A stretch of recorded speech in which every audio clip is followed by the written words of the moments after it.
Something really interesting is happening right now. Faceless channels are quietly taking over YouTube, pulling in ridiculous numbers in record time. The exciting part is that these channels are relatively new. One such faceless channel is this one called Captain Workout. As you can see from here, the channel was launched just 2 months ago. But within this short time, they've somehow managed to rack up more than 16 million views from just uploading 35 videos. Not only that, they're somehow combining both long and short form content, and both are performing equally well. Every single long form video they've dropped has more than 100,000 views, with the most popular one passing 1 million views. If you think that's crazy, even their most recent video, which was launched just a few days ago, has more than 600,000 views. Their short-form content is doing just as well, with hundreds of thousands of views and even millions. What makes this channel stand out is that they've taken an interesting approach to a traditional niche that was previously thought to require creators to show their faces on camera. Instead, these guys are simply using an AI-generated character and combining it with some seriously impressive storytelling to keep viewers hooked. But if you're thinking that they just got lucky, then check out this other channel that inspired the one we're modeling. That channel isn't new, but just about a year ago they adopted this strategy and their channel exploded, raking in millions of views on their videos and helping the channel cross the 1 million subscriber mark. But I know most of us don't know much about bodybuilding, or even how to replicate this style of video, which is why I've created a simple blueprint that you can follow to simplify the process. First, we're going to go through how you can come up with intriguing topics like the ones these channels are covering. From there, I'll show you how to create an engaging script for the video using AI.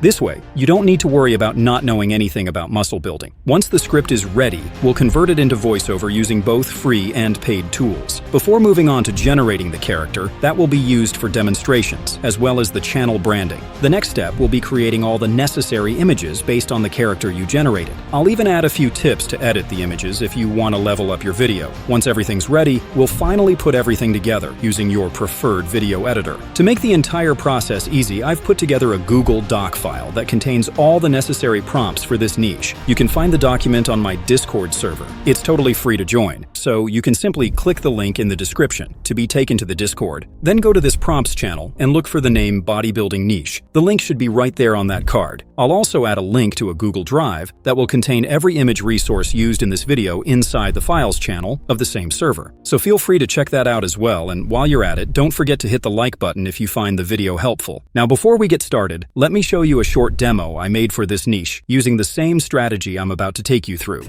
Your arms aren't small because you skip bicep curls. They're small because you treat them like a TikTok side quest instead of the main storyline. You walk into the gym, see a mirror, grab some dumbbells, and suddenly think 5 sets of curls is gonna turn you into a Greek statue. Spoiler alert, that's not how it works. That's how you end up with arms that only look good when you've got a pump, and by the time you're leaving the gym, they've deflated back to guy who delivers Amazon packages status. And the worst part? You still flex in the locker room mirror like it's working. Let me fix that. Because bigger arms don't actually come from obsessively hammering your biceps. They come from training like you understand anatomy, physics, and the fact that your body isn't just a mannequin with 2 hoses sticking out of its shoulders. When people say they want bigger arms, they imagine bulging biceps ripping through their sleeves. But guess what? Your biceps are only about 1/3 of your arm mass. The other 2/3? Triceps. That big horseshoe muscle you completely ignore while you're busy swinging dumbbells like you're shaking maracas at a music festival. The first thing you need to do is to come up with topics for your video. Instead of looking for something random, you need to take advantage of this channel that's already killing it in the niche. If you take a look at their page, you'll notice something interesting. They're simply creating different variations of viral topics by the other channel. It's not an exact copy of the topic, but they switched things around to create something unique. So you need to take advantage of this strategy to come up with your own topics. However, another way you can do this is by using AI. So go to the Google Doc I mentioned and look for this topic prompt. Copy everything under it and head over to your preferred text generator. I'm going to be using ChatGPT for this demonstration, but feel free to choose whichever one that you prefer.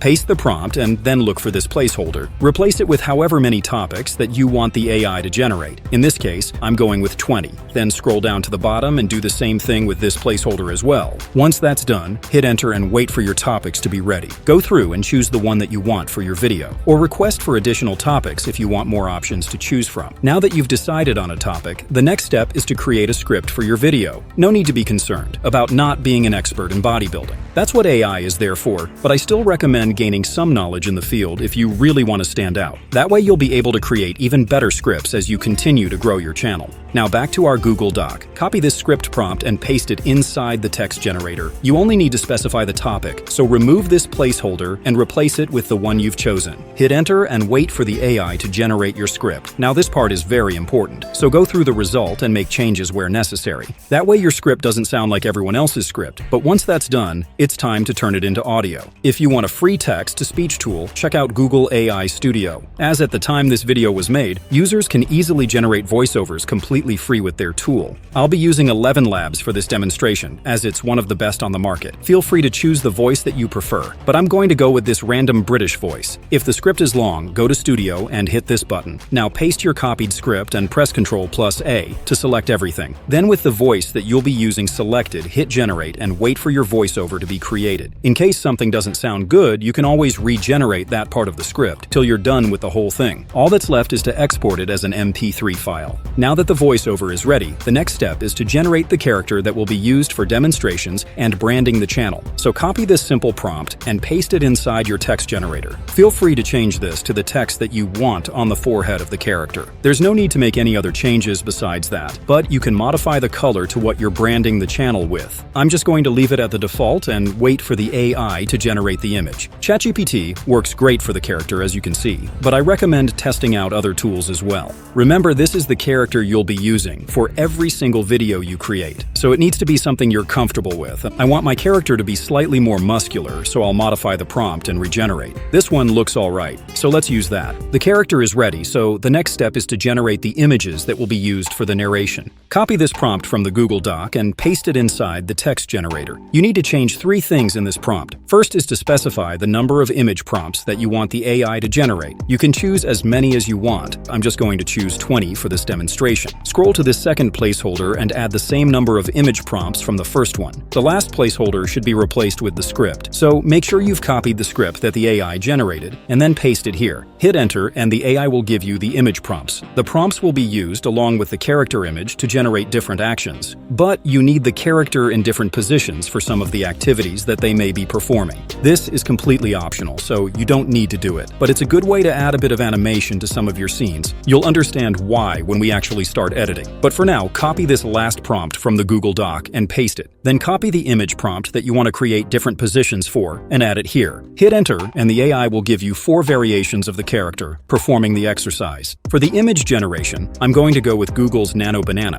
If you don't know what it is, it's Google's own image generation model, which is one of the best on the market when it comes to maintaining consistency in an image. Now, hit this button and add your reference image. In this case, it's the character you generated. Paste the first prompt for the position and hit enter. The tool is pretty fast, so image generation typically only takes a few seconds. As you can see, the image looks great, so let's try with the second position for the same exercise. I'll copy this prompt and paste it. Hit enter and check out this result. As you can see, this one has the character holding the barbell up. So the first one had the barbell at waist level, and the second one has the barbell lifted high above. Let's try the third position and see the results. Unfortunately, this one still keeps the barbell up, like the previous one. The last image has the barbell up, but the character is looking down, so the tool isn't perfect. But even 2 variations of the character in different positions is good enough for the animation. Let's generate additional positions for the second image prompt and see if the AI will create the images. We got about 2 good positions from this one too, but that'll be good enough for this demonstration. You don't need to do this for every image. The channel we're modeling only does this with a few of their images. Make sure all your images are fully generated, and then move on to the next step, which is editing them.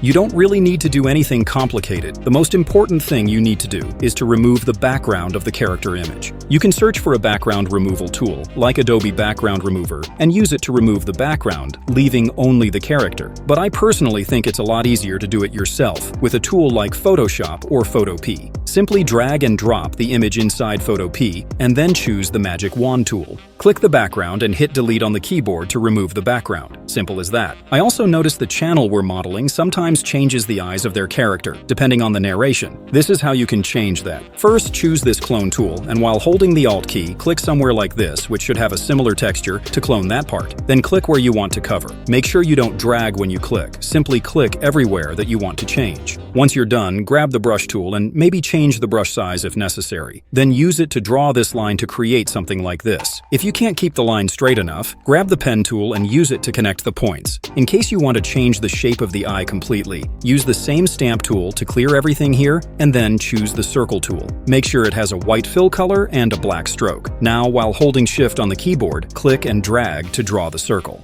Repeat the same process with the clone tool to remove the other eye, and then click and drag the first eye layer to duplicate it. Select the Move tool and drag the second eye to position it appropriately. If you want to make one eye smaller, simply click here while holding Shift to distort the circle like this. It all depends on the changes that you want to make to the character's eye at any point in the story. Don't forget to export each of these images as a PNG file. One simple trick that you can use to remove the background for multiple images is to select and drop them all inside Photo P. It'll open every one of the images, so you can select the magic wand tool, click the background, and hit delete on the keyboard. Finally, save it as a PNG. Now close the tab, click delete save, and simply repeat till you're done with all the images. Each image takes less than 20 seconds if you do this, so it's very convenient when you're working with a lot of files. One other trick you should know is how to color part of the body. Maybe you mentioned a muscle that you want to highlight. To do that, make sure you select the lasso tool. Then click and drag to draw a shape around what you want to color. Once that's done, press Ctrl+X to cut it, and then Ctrl+V to paste it inside a separate layer. Now with the new layer selected, go to Hue Saturation and check Colorize. You'll notice that the color of the entire image is affected by the new color. So simply right-click the Hue Saturation layer that has been created and choose Clipping Mask. As you can see, the color now affects only the layer directly below it. Play around with the color till you find exactly what you want. You can even increase the brightness if you want to. Use this same process for any other body part that you may want to highlight. Once your image looks good, export it as a PNG file. The final step in this process is to put everything together to make the video. But before that, I recommend increasing the resolution of the images, especially since you may want to export the video at 4K resolution. There are multiple tools that you can use to do this, so I'm not going to go through the entire process. The one I personally prefer is Upscale with a Y. It's open source and available for both Windows and Mac. Now, once your enhanced images are ready, open your preferred video editor. CapCut works fine for this niche, so you can use that. Make sure all the resource files, including images and voiceover, have been imported, and then add the voiceover to the timeline. Quickly go through and remove any long pauses, and then change the aspect ratio to 16:9 for long-form content. You need a plain background image, so download one from a website like Vecteezy, or create one with Photopea. Add it to the timeline and drag to fill the entire duration of the video. Now I'm going to bring in the first image and add an in-animation to include a bit of movement, but you don't get nearly as much control compared to using keyframes. So I don't recommend using the animation. Go to the beginning of the clip and set a keyframe, then move forward and set another keyframe. Now go back to the first keyframe and drag the character down. To make sure the animation is smoother, right-click the clip and choose Show Variable Speed Animation. The only movement here is on the Y-axis, so expand that and click the keyframe. Hit this icon and test out some of these presets. Choose the one you want and even play around with the position and the line to get the animation you want. Bring in the next image. There are two variations of this particular image, so add that one as well, and then set keyframes for the visibility, for both every few seconds. What we're aiming for is that when one image vanishes, the other one replaces it. That way, it looks like there's a bit of animation, even though we're not really animating anything. To ensure that they move together, select both files and create a compound clip. Now you can move them somewhere like this and use keyframes to move them into position. To add a bit of motion to the characters, go to Effects and look for Rebound Swing or Play Pendulum. Play Pendulum works fine, so drag and drop it onto your clip and decrease the strength to however much you want. Continue arranging the other images, making sure you use keyframes to move them in or out of position. For a scene like this, where you want the character to be replaced by another variation of the same character, in this case, I'm just replacing this one with this other silver character, simply add a mask to the top layer, move it to the top, and use keyframes to move the mask down like this. It creates this kind of transition. Oh, if you're wondering how I created the silver character, I just played around with the color correction for the black character. Don't forget to add the Play Pendulum effect to the character, and play around with the settings. There's this text that appears in most of their videos, so I'll include it, change the color, and any other setting that you want, and also add an in-animation. Now the channel we're modeling also highlights certain parts of the body with some kind of circle. I've already created one with Photoshop, so I'll drop it and use keyframes to rotate it like this. You can find this image in the resource folder I mentioned earlier. Keep going till you've arranged all your images. Now it's time to add sound effects, so go to Audio, Sound Effects, and search for a whoosh sound. I'll be using these sound effects that I imported. Add 2 or 3 different forms for movement, one for each style. The final step is to add background music. Grab one from YouTube's audio library or your favorite royalty-free music repository and drop it inside the timeline. The volume for the background music doesn't need to be loud, so decrease it significantly and trim any excess. Finally, you can export the video at 4K resolution. Now, if you found this niche interesting, you'll definitely love this video, where I break down this other niche that's blowing up on YouTube right now. Anyway, thank you and see you in the next one.